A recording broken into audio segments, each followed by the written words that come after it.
Hello friends, welcome to mission KVS. REET की EVS की series को आगे बढ़ाते हुए यानी रीट लेवल 1 की ईवीएस की सीरीज़ को आगे बढ़ाते हुए आज हम लोग डिस्कस करेंगे परिवार का लास्ट पार्ट यानी पार्ट थर्ड।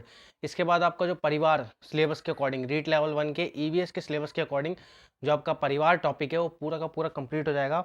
फिर हम कल सोशल इवल्स यानी सामाजिक बुराई जिसमें बाल श्रम, बाल विवाह, दहेज प्रथा, चोरी और नशा, इन सब के बारे में डिस्कस करेंगे। तो बिना टाइम वेस्ट किए हुए वीडियो को पूरा कंप्लीट करते हैं। ज़्यादा बड़ा सेशन नहीं है, बहुत छोटा सेशन है। एक दो टॉपिक रह गए थे, उसको मैं इसमें कंप्लीट कराऊंगा। तो आज का जो टॉपिक है वो है परिवार के विघटन के कारण। जो डिसोल्यूशन होता है परिवार का यानी परिवार जो टूटता है उसके क्या क्या रीज़न है आज के समय में। इसमें दोनों प्रकार के परिवारों की बात होगी, यानी न्यूक्लियर फैमिली क्यों टूटती है और जॉइंट फैमिली क्यों टूटती है। देखो एक चीज़, बहुत सारी बुक्स में भी जो फैमिलीज़ हैं उसके बहुत सारी कैटेगरीज दी गई हैं, बट हमें अपने सिलेबस के अकॉर्डिंग बस दो कैटेगरी के बारे में पढ़ना है। एक है हमारी न्यूक्लियर फैमिली और दूसरी हमारी जॉइंट फैमिली, और इन्हीं के कैरेक्टरिस्टिक, इनकी अच्छाई बुराई सारी चीज़ें इन्हीं की पढ़नी है। जितना सिलेबस में दिया हो उतना ही पढ़ना है ताकि हम अपने चीज़ों को जल्दी से जल्दी कवर कर पाए। जिस तरीके से टाइम निकल रहा है 25 अप्रैल जल्दी आ जाएगी। तो परिवार के विघटन के कारण, वैसे तो इसके बहुत कारण हैं, बेसिकली मैंने इसके सात सात मेन रीज़न लिए हैं और इसी 7 मेन रीज़न में सब चीज़ें कवर हो जाएंगी। पहला रीज़न है इंडिपेंडेंट लिविंग या स्वतंत्र रहने की इच्छा। एक विश होती है इंडिपेंडेंट रहने की, स्वतंत्र रहने की। जब भी परिवार क्यों टूटते हैं, जब जॉइंट फैमिली क्यों टूटती है, उसमें सबसे बड़ा रीज़न यही है, मैंने कल भी बताया था कि जो पुराने रीति रिवाज हैं फैमिली में जो चले आ रहे होते हैं, उससे ना जो व्यक्ति जो ज़्यादा थोड़ा पढ़ लिख लेता है उसको अलग रहने की इच्छा होती है, समाज के साथ बदलने की इच्छा होती है। तो हर जो व्यक्ति है उसको स्वतंत्र रहने की इच्छा होती है, किसी का दबाव ना हो, किसी के रूल्स रेगुलेशन थोपे ना जाए, इसलिए फैमिली अक्सर टूट जाती है। तुम देखते हो बहुत सारे लोग संयुक्त परिवार से अलग होकर अपनी जॉइंट फैमिली में आ जाते हैं ताकि उन्हें इस प्रकार के रूल रेगुलेशन को ना मानना पड़े, किसी का दबाव ना हो और वो पूरा स्वतंत्र इंडिपेंडेंट, उनको फुल लिबर्टी से वो जी सके। ठीक है। सेकंड है विलासिता, लग्जरी, जीवन जीने की इच्छा। हर किसी को लग्जरी लाइफ चाहिए होती है। हम देखते हैं हर कोई कमाता क्यों है, लग्जरी लाइफ के लिए। लेकिन आप देखते हो इसी वजह से लोगों के परिवार टूट जाते हैं। संयुक्त परिवार ज़्यादा जल्दी टूटते हैं लग्जरी लाइफ के चक्कर में, क्योंकि संयुक्त परिवार में सारी धन संपत्ति एक जगह जमा होती है, फिर सबके बराबर के लिए काम होता है। सब परिवार के एक एक व्यक्ति को नोटिस किया जाता है और उनके लिए काम किया जाता है। लेकिन जब इसी चक्कर में, क्योंकि व्यक्ति को और किसी पर्सन को लग्जरी लाइफ जीनी होती है तो परिवार से टूट जाता है और अपनी शहरों की तरफ खुद को मूव कर लेता है, किसी ऐसी जगह मूव कर लेता है जहाँ पे वो अच्छा कमा सके और अपनी जो रोज़ की ज़रूरतें हैं और जो मेन मेन ज़रूरतें हैं अपनी डिज़ायर को फुलफिल कर पाए। तो विलासिता का जीवन देखते हैं ना, विलासिता भरा जीवन जीना है भाई, लग्जरी लाइफ जीनी है, इस चक्कर में भी परिवारों का विघटन हो जाता है, परिवार भी टूट जाते हैं आपस में। ठीक है। परिवार के लोगों का आपस में मनमुटाव, ये सबसे ज़्यादा ट्रेंडिंग है आजकल। आप हर जगह देख लो, इंडिया में तो खास करके बहुत सारे ऐसे परिवार हैं जिसके लोग आपस में लड़ जाते हैं, भाई भाई आपस में लड़ जाते हैं। किस चीज़ के लिए? ज़मीन के लिए, ज़मीन के टुकड़े के लिए या संपत्ति के लिए, पूर्वजों की संपत्ति के लिए, अपने माता पिता की संपत्ति के लिए लड़ जाते हैं, छोटी छोटी बातों पे लड़ जाते हैं। तो आजकल परिवार में जो आपस में मनमुटाव होता है ना, उसकी वजह से भी परिवार का विघटन हो जाता है, मतलब परिवार टूट जाते हैं। संयुक्त परिवार भी टूट जाते हैं और उसी से एकल परिवार बन जाता है। बेसिकली हमें यही देखना है कि परिवार कैसे टूटता है। अब उसमें संयुक्त परिवार भी टूट सकता है और एकल परिवार भी, तो हम इन दोनों को एक साथ लेकर चल रहे हैं।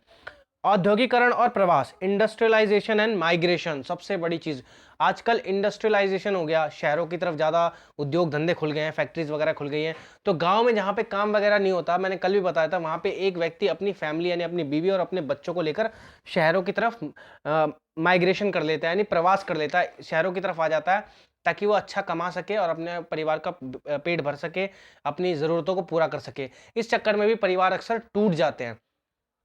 परिवार में बाहरी लोगों की दखलंदाजी, ये चीज़ आपने सुनी होगी कि परिवार में बाहरी लोगों की जब भी दखलंदाजी होती है तो परिवार 100% टूटता है, क्योंकि ऐसा समझा जाता है कि बाहर के लोग आपके परिवार को टूटते देखने में उनको ज़्यादा आनंद आता है, मज़ा आता है। ज़्यादातर ऐसे ही लोग होते हैं। तो ऐसा कहा भी जाता है कि अगर आपने सुना भी होगा कि अगर परिवार की बात है तो आपस में परिवार के लोग बैठ के सुलझा लो, बाहर वालों का इन्फ्लुएंस मत होने, मतलब बाहर वाले को मत इन्फ्लुएंस करने दो एक दूसरे को। इसका मतलब यही है कि आप लोग एक दूसरे का साथ निभाओ और बाहर वालों को दूर रखो परिवार से, क्योंकि जब भी बाहर वालों का इफेक्ट फैमिली में पड़ता है तो फैमिली अक्सर टूट जाती है। ठीक है। Effect of western culture, western culture का प्रभाव के चक्कर में भी आज फैमिली टूटते आ रही है। बेसिकली संयुक्त परिवार जो है, जॉइंट फैमिली जो है, वो वेस्टर्न कल्चर के प्रभाव से भी टूट रही है। लोगों को जॉइंट फैमिली से ज़्यादा आजकल एकल परिवार में रहना पसंद आ रहा है, क्योंकि उनको सारी चीज़ें उनकी फुलफिल हो जाती है, खर्चे भी कम होते हैं, वो अपने हिसाब से जी सकते हैं, फ्लेक्सिबल लाइफ होती है, एक जगह से दूसरी जगह मूव कर सकते हैं, सोचना नहीं पड़ता उनको।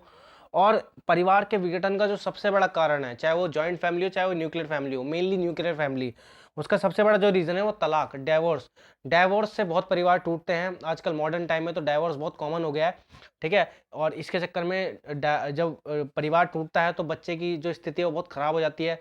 तो ये कुछ रीज़न है जिसकी वजह से परिवार टूटते हैं। ये और भी बहुत सारे रीज़न हो सकते हैं, बहुत अलग-अलग रीज़न हो सकते हैं। बस ये जो सारे 6-7 रीज़न हैं, ये मेन रीज़न है जिसकी वजह से एक परिवार टूट जाता है। जैसे पहला रीज़न है स्वतंत्र रहने की इच्छा, दूसरा है लग्ज़री लाइफ़ जीने की इच्छा, तीसरा है परिवार के बीच में आपस में मनमुटाव, चाहे वो परिवार ज़मीन को लेकर हो, चाहे वो धन संपत्ति को लेकर हो, और माइग्रेशन वगैरह भी परिवार को तोड़ने में बहुत बड़ी भूमिका निभाते हैं। इसके बाद बाहरी लोगों की दखलअंदाज़ी, बाहरी लोगों का इन्फ्लुएंस भी परिवार को तोड़ देता है, क्योंकि वो समझाने की जगह एक दूसरे को भड़काने लग जाते हैं, तो लोग आपस में ही भाई-भाई दुश्मन हो जाते हैं और परिवार इस तरीके से भी टूट जाता है। आजकल तो ये बहुत कॉमन एग्जांपल है, आप लोग देख सकते हैं हर जगह। Effect of western culture, yes, हम पे वेस्टर्न कल्चर का इफेक्ट पड़ते आ रहा है। जितने भी शहर हैं, ये वेस्टर्न कल्चर का ही दिया हुआ है कि जो शहर हैं वहाँ पे आपको संयुक्त परिवार नहीं, एकल परिवार देखने को मिलते हैं। जबकि भारत का जो कल्चर था वहाँ पे जॉइंट फैमिली को प्रेफ़रेंस बहुत ज़्यादा थी, और अब जो प्रेफ़रेंस मिल रही है वो इन न्यूक्लियर फैमिली को मिल रही है। और सबसे बड़ा रीज़न किसी भी परिवार के टूटने का आजकल तलाक को माना जाता है, क्योंकि एक बार तलाक होता है तो सारे संबंध एक लाइन से टूट जाते हैं। और एकल परिवार में तो थोड़े ही टूटते हैं, बट जॉइंट फैमिली में अगर तलाक या फिर डाइवोर्स होता है तो पूरा घर बिखर सा जाता है। तो ये कुछ रीज़न है परिवार के विघटन के। ये पेपर में पूछ सकते हैं आपसे, और ये नॉर्मल सा टॉपिक था, ये ईज़ी वन टॉपिक था, बाकी सारे तो हम ऑलरेडी डिस्कस कर चुके हैं। अब एक टॉपिक और है, परिवार की उत्पत्ति के सिद्धांत, प्रिंसिपल और फैमिली ओरिजिन। ये इतना खास इंपॉर्टेंट तो नहीं है, बट हाँ, कुछ-कुछ चीज़ें इसमें, कुछ-कुछ नाम हैं फिलोसोफर के और सोशियोलॉजिस्ट के, जो हमारे पेपर में एग्जिस्ट करते हैं, उनसे हमसे पूछा जा सकता है। तो उसके बिहाफ पे इसको पढ़ लेते हैं, एक नॉलेज के लिए आपके, और पेपर 2 वालों के लिए भी फ़ायदा कर सकता है ये वाला स्लाइड। शास्त्रीय सिद्धांत या क्लासिकल थ्योरी ऑफ फैमिली, ये क्या कहती है? इस सिद्धांत को अरस्तू और प्लेटो ने दिया, इस सिद्धांत को अरस्तू और प्लेटो ने दिया था। इन दोनों का मानना था कि परिवार शुरू से ही पैट्रियार्कल यानी पितृसत्तात्मक था। शुरू से ही पिता परिवार का केंद्र था, ये मानना था किसका? प्लेटो और अरस्तू का। किस सिद्धांत के तहत, किस थ्योरी के तहत? क्लासिकल थ्योरी ऑफ फैमिली के तहत, ठीक है? तो आई होप ये बहुत इजी थ्योरी है, अपने काम की है, आ सकती है कहीं ना कहीं काम। बाकी मेन जो पूरा परिवार का टॉपिक था वो तो हम लास्ट 2 क्लासों में खत्म ही कर चुके हैं, तो ये परिवार का टॉपिक खत्म ही हो चुका हमारा पूरा।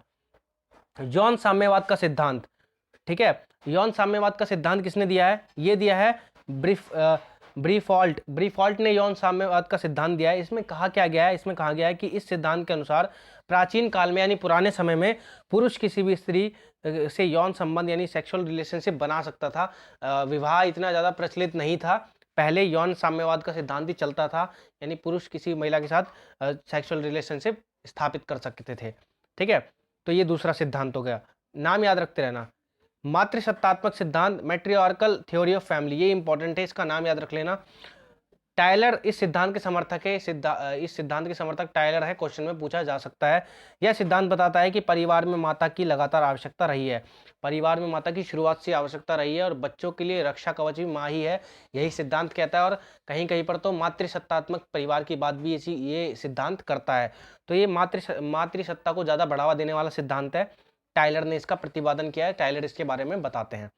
लास्ट है एक विवाह का सिद्धांत, ये किसने दिया है? एक विवाह का सिद्धांत वेस्टरमार्क ने दिया है, और इनका मानना ये था कि समाज में कभी भी बहुविवाह यानी मल्टी मैरिज टाइप की कोई चीज़ थी ही नहीं। परिवार का जो टाइप था वो हमेशा से एक विवाह वाला परिवार था, यानी सिंगल मैरिज वाला फैमिली हुआ करती थी हमेशा से। मल्टी मैरिज नाम की कोई चीज़ थी ही नहीं। ये किसने कही? वेस्टरमार्क ने कही अपने एक विवाह के सिद्धांत में। तो ये लास्ट था। तो अगर आपको ये वीडियो पसंद आई हो तो लाइक, शेयर और सब्सक्राइब कर देना, और अपना सपोर्ट बनाए रखना। और ये परिवार का लास्ट टॉपिक था, ये हम पूरा ख़त्म कर चुके हैं। अब अगर परिवार से रिलेटेड कुछ भी चीज़ एक्स्ट्रा बचती है तो वो मैं जब हमारा ईवीएस का सिलेबस थोड़ा खत्म हो जाएगा तो बीच बीच में करा दूंगा उसको। वैसे तो अब परिवार का कुछ भी बचा नहीं है। बहुत सारे लोग परिवार के बहुत सारे अलग अलग टाइप भी पढ़ाएंगे, लेकिन हमको याद रखें पढ़ना सिर्फ न्यूक्लियर और जॉइंट फैमिली ही है। वो सारी चीज़ें मैं आपको इन सब की चीज़ों बता चुका हूँ, कैसे टूटते हैं परिवार और परिवार में संबंध क्या क्या होते हैं, ये भी एक टॉपिक है। तो परिवार में हमारी माता पिता, बहन भाई, नाना नानी, माँ की तरफ से अलग संबंध बनते हैं, पिता की तरफ से अलग संबंध बनते हैं, ठीक है। तो ये सारी चीज़ें कॉमन है, हमको आती है, इजी चीज़ है। तो जो मेन इंपॉर्टेंट चीज़ थी वो मैंने आपको बता दी और यही आज हमारी लास्ट चीज़ थी। तो देखने के लिए बहुत बहुत धन्यवाद। लाइक शेयर सब्सक्राइब करते रहिएगा, हमारे चैनल को शेयर करते रहिएगा और जुड़े रहिएगा मिशन केवीएस के साथ रीट की तैयारी करने के लिए।